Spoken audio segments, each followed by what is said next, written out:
Hi, beautiful writers. Welcome to my channel.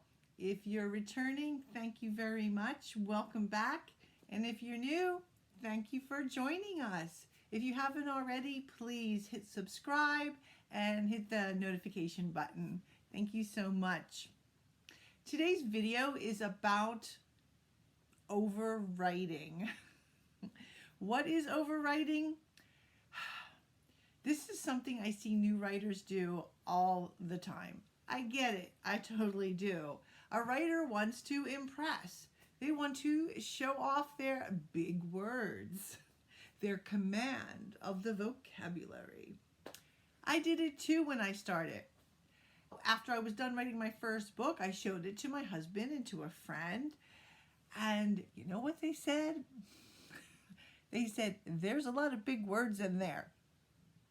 And I said, yes, proudly, yes. The protagonist is intelligent. Her command of the language is amazing. She thinks and uses big words. Big mistake. I didn't realize I was overwriting. The prose didn't flow. There were too many vague nouns. The sentences were too long. There were too many scholarly words. Too much pomposity. A story should flow. The sentences should move. The story should suck the reader in, and the writing should seem flawless, seamless. A reader shouldn't have to pause at a word that they heard or saw once on the SATs. They shouldn't get caught up in some awkward, convoluted sentence structure. The reader shouldn't feel that the author's like, strutting their stuff like a male peacock on display. A reader ought to be puzzled by the character's actions and dialogue, not the doctoral level sounding words and awkward convoluted sentences. Listen up. The bibliophile ought not suffer any sort of befuddling puzzlement over the activities and discourse of the story's characters. Scholarly diction and syntactical verbosity is a transgression best avoided. Yeah, see, I can do that too. It's not pleasant. You're like, what? There is a great article by George Orwell about overwriting. The article is called Politics and the English Language, and I will put the title in the description box below. I highly suggest you read it. It's short, it's fun, and there's about 1 million different kind of copies. Just type in the title and it'll show up all over the internet, all over Google. A reader is happily reading your story and they get to some of those big fancy pants words, right? And they stop and they pause and they think, should I look that word up? You know what you just did? You took them out of the story. You did.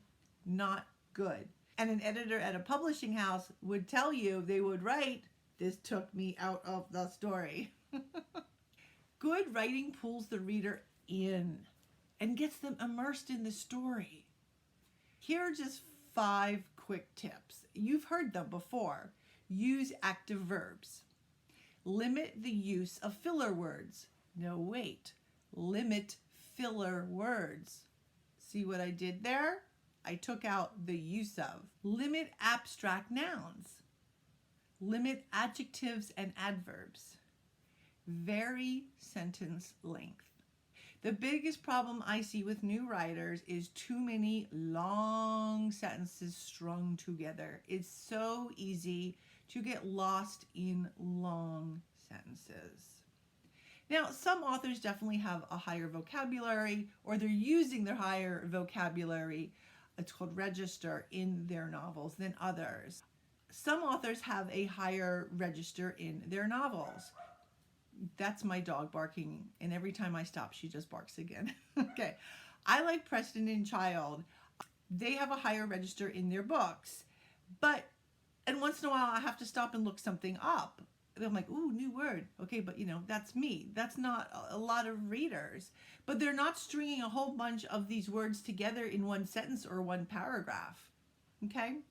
So really, who are you trying to impress with all those big words? Are you telling a story, or are you flaunting your vocabulary? Hint, the author is telling a story. Why use loquacious when you can use talkative? Now, if your character speaks this way, or one of the characters speaks this way, that's fine. But just be mindful of how you're using and why you're using those big words. I'm a teacher. Who would have guessed? And I don't use big fancy words when I teach. Why? Because the lesson would be lost. If I used a bunch of language, my students had no idea what I was saying. So the thing is, though, I actually do use some big words because I want to teach them academic language. I'm teaching them, not telling them a story. But I also tell them what that word means immediately after I've used it. I have a friend who is a rocket engineer, a total brainiac, and I love to use all my big words around him because he knows them all. So kind of fun. But I'm not telling him a story. I'm going to throw two big words at you right now. Connotative and denotative. Okay? A word's connotative meaning is the feeling or emotion that you get from that particular word. I'll give you an example. The word lynched. Ugh, it's cringeworthy, right? How about the word crucified? Still really violent, you still die, but that word crucified feels more biblical and less fraught with racism. That was the connotative feeling, emotion behind those words. Now, denotative, the denotative meaning, as I tell my students, is denote in the dictionary, meaning the dictionary definition without the emotion tied to the word. Be careful of the connotative meaning of the words that you use. Now, if you're hell-bent on sounding scholarly, your whole prose, that's okay. But maybe you should write some academic papers instead. I don't know, just saying. I've written hundreds of these academic papers, and even though I can throw in the fancy pants words with the best of them, I always keep my meaning as clear as possible. So what I'm going to give you right now is George Orwell's good writing tips. You can find these anywhere, but I do really want you to read Politics in the English Language because it's amazing. So here are George Orwell's tips. Never use a metaphor, simile, or other figure of speech which you are used to seeing in print. So keep it fresh. Never use a long word where a short one will do. If it is possible to cut a word out, always cut it out. Never use the passive where you can use the active. Never use a foreign word, phrase, a scientific phrase, or a jargon word if you can think of an everyday English equivalent. Break any of these rulers sooner than saying anything outright. Oh, barbarous. Barbarous? Barbarous? I don't know how to say that word. More of George Orwell's rules. A scrupulous writer in every sentence that he writes will ask himself at least 4 questions. What am I trying to say? What words will express it? What idiom or image will make it clearer? Is this image fresh enough to have an effect?